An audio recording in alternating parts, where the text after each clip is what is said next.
Johani here uya akamuka wanakagura musoro. Vamwe vanofunga kuti kuda nhasi zvava kudhisapoindira pabasa rawanga unaro vachinotaura zvakaipa pamushando wako wemaoko. Vakati aiwa haachafi akariwana. Izvo nyamba kwete. Basa rawanga uchishanda iroro mudikani ranga risiri rako. Nhasi kwanisa kupfugama udza Jehovha zvaamuka nhasi. Ndawanikwa achiwanikwa achimuka nomubato wako wamaoko. Sawira wako zvakakuurayira imba. Iwe udza Jehovha. Mwari anokwanisa kumuka. Jehovha wako anomuka neimba yako zuva ranhasi. Nokuti nhasi ndopaakwanisa kumuka nezvitadzo zvedu zvose amukira isu kuti isu tiwanikwe tichiregererwa. Mwari anotivona hama dzavo. Tawanikwa nokumukirwa nezvivi zvedu zvose zviye zvatakarezva. Asi Jesu awanikwa akatifira. Aitotobva wikiri rese rinoita. Zvanga zvichingove zvokuroverwa kwaJesu, kutambudzwa kwake, kudingwa kwake. Nhasi ndiro zuva riya raazomuka. Vanhu vasvika paguva pake vakawana achingove mumachira chete. Akwanisa nokumuka nhasi. Tichikwanisa tichiregererwa zvivi zvedu.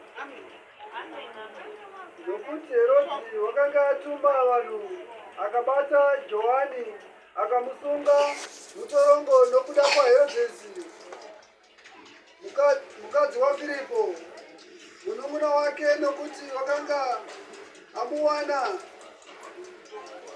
Nokuti Johani wakanga ati kuna Herodhi, hauna kutenderwa kuti uve nomukadzi womunun'una wako. Herodhiasi akamuvenga akada kumuuraya akasagona.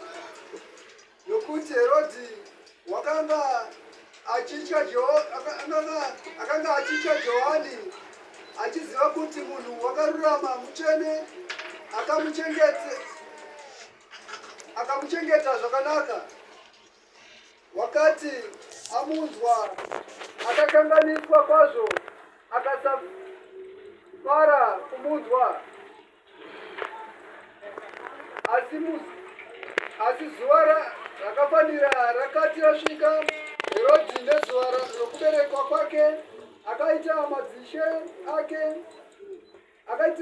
ake navakuru vane zviuru zvamazana navabati vakuru veGarirea mutambo mukuru. Hanzipo pakaurawa Johani Mubhabhatidzi. Vazhinji vedu vakafara, vamwe vakapembera, vamwe vakadini. Vati varipo vakatambudzika nokufa kwake. Vakati zvino zvafa achatiparidzira iro ruzamberi ndiani. Zvikanzi zvino zvafa achawanikwa achiti tsukunura ipopapo pamawheelchair ndiani. But Mwari haana kufa zvamashuwa. Mwari akafa akabva amuka nezuva iro retatu. Akaratidza vanhu akati inini hongu ndakafa asi ini ndichamuka. Akakwanisa akamuka. Vazhinji vakangoona angove machira chete. But vazhinji vakashamisika nazvo because hakuna munhu akanzi akafa akakwanisa kumuka. Izvozvo hazvina kungoitika muupenyu. Kwakangoitika kuna iye Jesu chete. Ndiye mwanakomana wake mumwe chete akakwanisa kufa akabva amuka. Iwewo ukatonzi wafa watofa zvachose. Ndiwe here mudikani kuti chanzi nhasi wafa, vanhu vachachema kuti naimi kovagova nhasi izvi zvavafa. Achatinunura zvakadai ndiani? Naimi kovaziyambe zvavafa. Kozvo zvavaiti vakanzwa chichemo chomunhu vomanya. Achamira nesu ndiani munomukereke?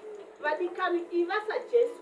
Jesu aimira nomunhu nomunhu. Anga asinei kuti wakaita sei kana wakaita sei.